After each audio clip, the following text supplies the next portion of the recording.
السلام عليكم ورحمة الله تعالى وبركاته. أهلا بكم بقناتي فرح إنيفير. في هذا الفيديو سوف نتكلم عن معلومات مهمة ببلجيكا نتيجة هذا المرض، فأكملوا الفيديو إلى الآخر لتكتشفوا هذه المعلومات. وأهلا بكم دائما بقناتي فرح إنيفير، وأشكركم كثيرا على اهتمامكم وعلى تعليقاتكم وإعجاباتكم، ولا تنسوا تفعيل الجرس ليصلكم كل جديد. فللأسف منذ أكثر من أسبوعين ارتفع عدد الإصابات بفيروس كورونا بشكل حاد، وأصبح متوسط الإصابات اليومية يقترب من 1000 حالة في اليوم. ووفقا لأحدث تقرير نشره سينسانو أي معهد الصحة العامة يوم الجمعة 18 من شهر سبتمبر 2020، ارتفع عدد الحالات بشكل مقلق، حيث بلغ متوسط عدد الإصابات بفيروس كورونا في بلجيكا يوميا 978.3 حالة في الفترة ما بين 8 و14 من شهر سبتمبر، بزيادة قدرها 74%.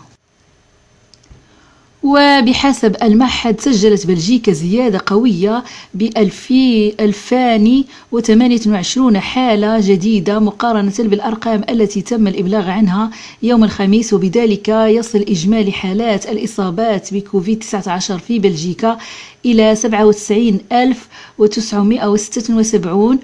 بالإضافة إلى ذلك كان هناك ما معدله 39 حالة دخول إلى المستشفى يوميا بين 10 سبتمبر و16 من شهر سبتمبر، وبذلك يرتفع أيضا إجمالي عدد الأشخاص الذين دخلوا المستشفى منذ بداية الوباء إلى حد الآن 19,484 حالة. أما بالنسبة للوفيات فهي ظلت مستقرة نسبيا، حيث سجل 2.7 يوميا في المتوسط ما بين 8 سبتمبر و14 من شهر سبتمبر، ليصبح مجموع الأرواح التي حصدها كورونا منذ بداية الوباء في بلجيكا إلى 9,936 وفاة. وأخيرا ارتفع معدل العدوى لكل 100,000 نسمة المحسوب خلال الفترة من فاتح سبتمبر إلى 14 من شهر سبتمبر إلى 93.9، بزيادة قدرها 66%. وهناك خبر صار لسكان والونيا، حيث وافقت حكومة والونيا على الميزانية لجعل رخص القيادة مجانية للباحثين عن عمل، يعني le permis de conduire، يعني gratuit pour les demandeurs d'emploi. منحت حكومة والونيا الضوء الأخضر لأول حملة باسبور درايف، وهي رخص قيادة مجانية للأشخاص الباحثين عن عمل. وحسب ما ذكرته لا ديرنيغ اور يوم الجمعة، تم الإفراج للتو عن 8 ملايين يورو للسماح ل4,000 باحث عن عمل بالحصول على رخصة قيادتهم مجانا. بمعنى آخر ستدعم منطقة والونيا دورات وامتحانات رخصة القيادة، وعلى وجه الخصوص 30 ساعة من مدرسة تعليم للقيادة واجتياز الامتحان النظري والعملي. وسيتم تقديم هذا الإجراء للأشخاص الذين يبحثون عن وظيفة، الذين يتابعون أو أتموا التدريب في 2020 في فوغيم أو مع أحد شركائها، وكذلك لأولئك المسجلين في عملية التكامل الاجتماعي والمهني مع الCPAS أو بعثة توظيف إقليمية. وسيتم منح رخص باسبور درايف الأولى اعتبارا من 28 من شهر سبتمبر من خلال مختلف الهيئات المشاركة في المشروع، وستكون قابلة للاستخدام في مدارس القيادة المعتمدة وشركاء المشروع. إذا ثبت نجاح المشروع فيجب أن يمتد ليشمل جميع الباحثين عن عمل. وقد قررت بلدية مولنبيك إغلاق مدرستيها الثانويتين بدءا من يوم الجمعة ولمدة أسبوعين بسبب ظهور إصابات فيروس كوفيد-19 بين والمؤسسات المعنية في المدرسة هي ماغيتيم الواقعة في الحي الذي يحمل نفس الاسم، يعني يحمل نفس اسم ماغيتيم، وليس بعيدا عن القناة، وكذلك كريفيلد بالقرب من المقبرة. وتشير عمدة البلدية إلى أن وتشير عمدة المدينة بما أن المدرستين يعملان في مشروع تعليمي مشترك، ويقوم 2 من المعلمين ال4 الذين ثبتت إصابتهم بالتدريس في كلا المؤسستين طلبوا من جميع المعلمين الذين يدرسون في هذه الثانويتين 60 معلما عمل الحجر لمدة 14 يوما، وبالتالي جميع التلاميذ الذين يدرسون عند هؤلاء المعلمين سوف أيضا يبقون في منازلهم 14 يوما، لأنه ليس هناك من يدرسهم، بما أن جميع المعلمين طلب منهم عمل الحجر خوفا بأن يكونوا قد أصابتهم العدوى بسبب المعلمين ال4 يعني ال4 معلمين الذي ثبتت إصابتهم.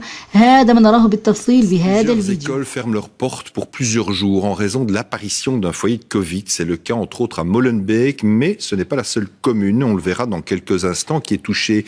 Les parents, dans ces cas-là, doivent s'organiser pour pouvoir placer ou s'occuper des enfants, et c'est le branle-bas de combat.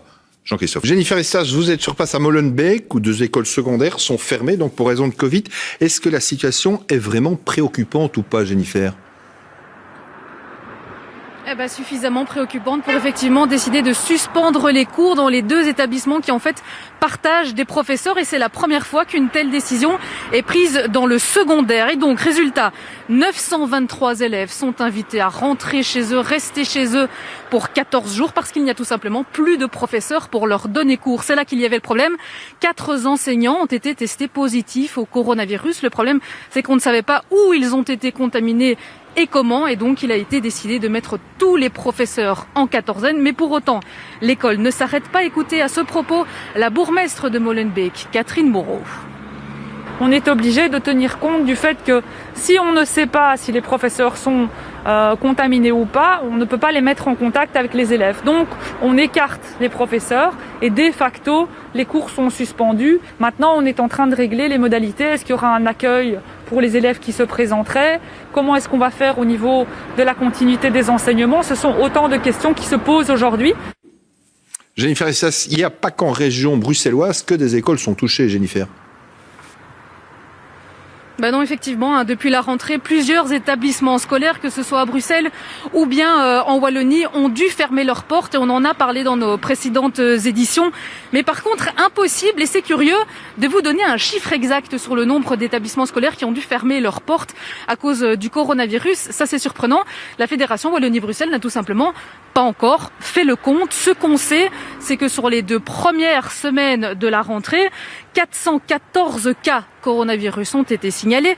2606 élèves et membres du personnel ont donc dû être placés en quarantaine. Mais c'est un chiffre, François, qu'il faut quand même relativiser, car en Fédération Wallonie-Bruxelles, on compte 900 000 élèves, 100 000 membres du personnel, et donc cela représente finalement 0,26%.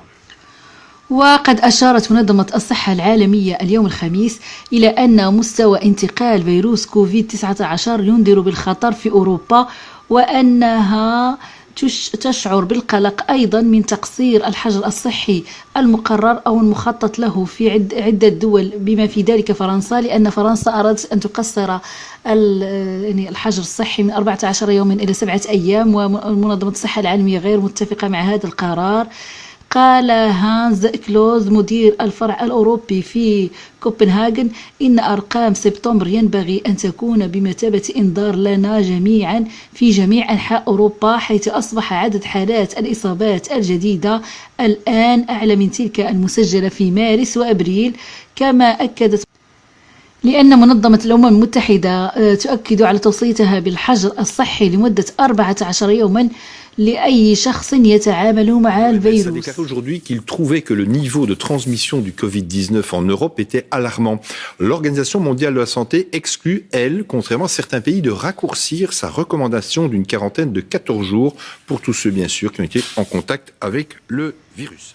فقد أعرب اتحاد والونيا بروكسل الخاص بالمنطقة والونيا بروكسل الناطقة بالفرنسية عن رغبته في تزويد جميع الطلاب من المرحلة الثالثة إلى السابعة ثانوي بجهاز كمبيوتر شخصي، وقد تم التخطيط للمشروع بتوفير المساعدة المالية للآباء الذين يجب أن ينفقوا 75 يورو كحد أقصى في السنة بدون التزام.